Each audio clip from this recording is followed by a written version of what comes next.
नमस्कार दोस्तों, स्वागत है आप सभी का आपके अपने चैनल ऑनलाइन एंड ऑफलाइन ज्ञान में।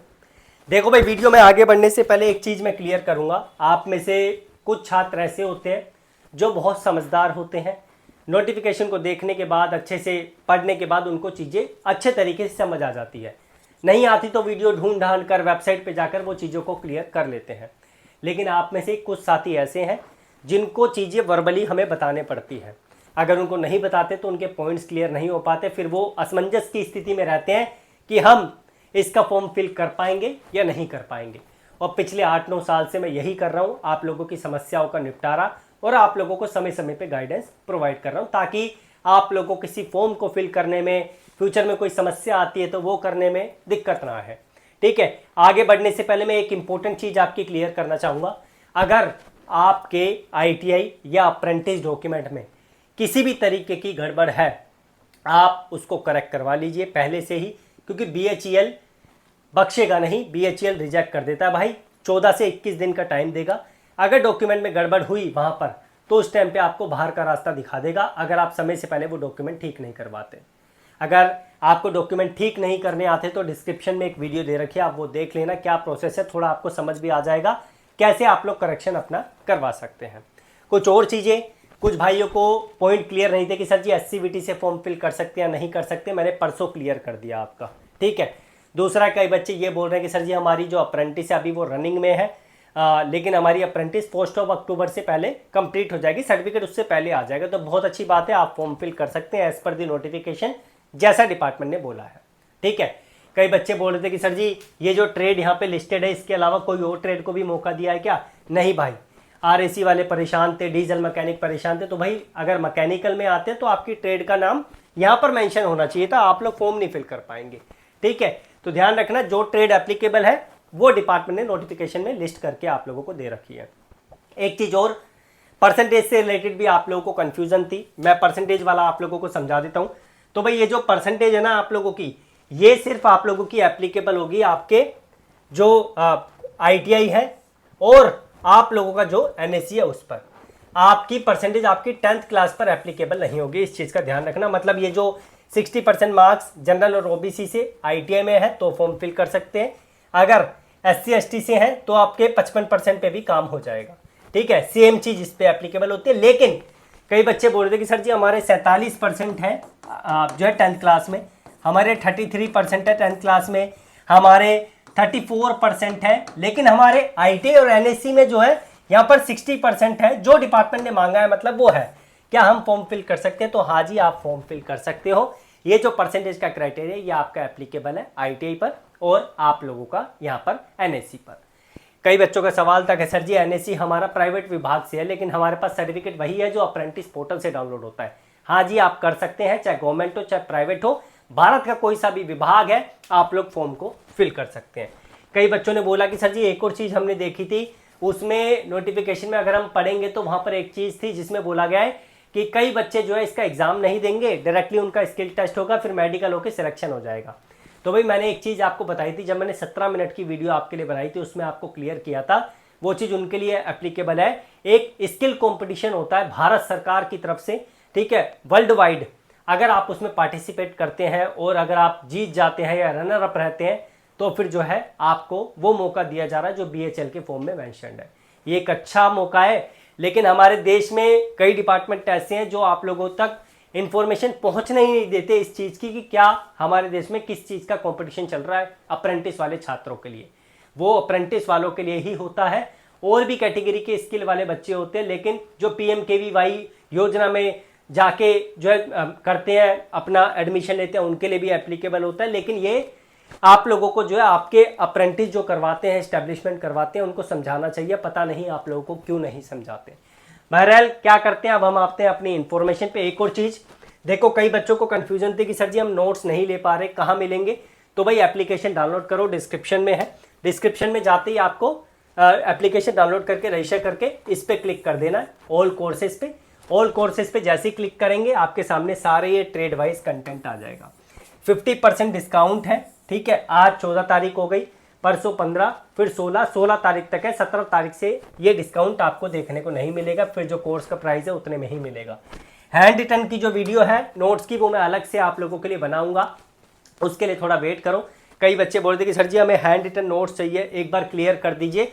तो मैं क्या करूंगा, ये जो है ना फिटर टर्नर मशीनिस्ट के लिए ये नोट्स के साथ ये ईडी का कंटेंट मैं फ्री ऑफ कॉस्ट आप लोगों को प्रोवाइड करूंगा, ठीक है। ज़्यादा पैसे खर्च करने की जरूरत नहीं है, ये मैं आपको प्रोवाइड कर दूंगा, थोड़ा सा वेट कर लीजिए, अभी 1-2 दिन में आपको वीडियो मिल जाएगी। अभी इस पर बात करते हैं जो आपकी मुख्य समस्याएं हैं उस पर, और कंटेंट जल्दी से जल्दी भी आपको प्रोवाइड करना है ताकि पढ़ाई आप स्टार्ट कर सकें। और बाकी जो बच्चा ये ले रहा है ऑल कोर्सेज में जाके, उसको तो ईडी जो हैंड रिटन नोट्स है वो तो सब मिल ही रहे हैं। फिटर टर्नर मशीनिस्ट के और जो अन्य ट्रेड है उसमें मैंने एमसीक्यूज, ईडी के नोट सब कुछ मैंने डाल के आपको दे दिया है। कोड अप्लाई कर लेना BHEL50, ठीक है, डिस्क्रिप्शन में लिंक है। अब आ जाते हैं भाई अपनी इस चीज़ पर जो समस्या आपकी एज से रिलेटेड है। हालांकि मैंने वीडियो इस टॉपिक के लिए बनाई है, लेकिन उससे पहले जो जो समस्या आप लोगों की थी वो मैंने दूर करने की कोशिश करी है। अब सबसे पहले यहाँ पर ये आप समझ गए, ठीक है, ये पूरा आप समझ गए अच्छे तरीके से। आपको समझना है ये एज। कई बच्चों का सवाल था कि सर जी हम SC ST हैं, हमें तो रिलैक्सेशन मिलेगा ना, ये एक पॉइंट अलग से मेंशन किया हुआ। हाँ भाई, आपका जैसे एप्लीकेबल होता है वैसे आपका चलेगा। लेकिन कई बच्चे बोल रहे हैं कि सर जी हम जनरल कैटेगरी से बिलोंग करते हैं, लेकिन हमारी जो एज है वो 27 साल 1 दिन हो रही है, 27 साल 2 दिन हो रही है, 27 साल 3 दिन, 27 साल 4 दिन, 27 साल 1 महीना, 27 साल 2 महीना, 29 साल, 28 साल, 27 साल, जो भी है 27 साल से ऊपर एज जा रही है। मतलब सर जी हम कैसे अप्लाई करेंगे, हमें समझ नहीं आ पा रहा है। तो डिपार्टमेंट ने क्या बोला है कि up to 7 years of age relaxation, मतलब आप एज में 7 साल तक का रिलैक्सेशन ले सकते हैं। अब कोई बच्चा बोलेगा सर जी हमने तो एक प्राइवेट विभाग में काम किया है और हमने जो काम किया था वो सिर्फ 1 महीने के लिए किया था, तो क्या हमें एज में रिलैक्सेशन मिलेगा? सर क्या हम जो है 1 महीने का एज का रिलैक्सेशन सर्टिफिकेट के माध्यम से ले सकते हैं? हम 27 साल 1 महीने के हो गए और हमारा जो है यहाँ पर जो 1 महीने का एक्सपीरियंस कंप्लीट हो रहा है, हमें क्लियर कर दीजिए। तो भाई आप आते हैं, हम एक FAQ आप लोगों को दे रखा है। जब आप पोर्टल पे जाएंगे ना, BHEL की साइट पे जाएंगे तो ये FAQ दे रखा है जिसमें 2 पॉइंट है, चौथा और 5वां। बाकी पॉइंट तो मैंने अलग वीडियो में आपके क्लियर कर दिए थे। फिर भी आपको कुछ समझ नहीं आता है तो कमेंट में मेंशन कर देना, क्योंकि मेरा फोकस यार कोर्स से ज़्यादा ना पहले आपकी समस्याओं को हल करना होता है, तो वो मैं अपनी साइड से करके आपका रहूंगा 16 तारीख से पहले। अब देखो, I am meeting all requirement with respect to qualification belonging to the general category. मतलब ये बोल रहा है कि जनरल कैटेगरी में मैं हूं और जो भी क्वालिफिकेशन क्राइटेरिया डिपार्टमेंट ने मांगा है, जो भी अदर चीजें हैं वो सब मैं फुलफिल कर रहा हूं, लेकिन मेरी जो एज है ना वो 27 साल 5 दिन हो रही है और 1 जुलाई 2025 को, ठीक है, 1 जुलाई 2025 को मेरी जो है, मतलब मेरी ये समझो कि मेरी एज जो है यहाँ पर 27 साल 5 दिन हो रही है, ठीक है, मतलब ऊपर जा रही है 27 साल से। तो सर मैं क्या अप्लाई कर सकता हूँ? देखो, candidate belonging to general category and not claiming any other age relaxation born before 1 July 1998 are not eligible to apply. मतलब अगर आप SC नहीं है, ST नहीं है, OBC नहीं है और अगर आप 1 जुलाई 1998 से पहले जन्म ले चुके हैं तो आप इसका फॉर्म फिल नहीं कर सकते। सीधी बात, नो बकवास। लेकिन यहां पर डिपार्टमेंट ने एक और चीज बोली है, आप फॉर्म किस कंडीशन में फिल कर सकते हैं अगर आप जनरल कैटेगरी से। ये जो चीज है ये जनरल पे एप्लीकेबल हो रही है, ध्यान रखना, ठीक है, जनरल पे आप लोगों की एप्लीकेबल हो रही है और साथ में ये एप्लीकेबल हो रही है EWS पे, ठीक है, ध्यान रखना। लेकिन डिपार्टमेंट ने बोला है, पहले ये पढ़ेंगे हम अच्छे से, I am meeting all requirement with respect to qualification and over age by 3 months. 3 month से ऊपर जा रही है। However, I have 3 months work experience certificate, am I eligible to apply?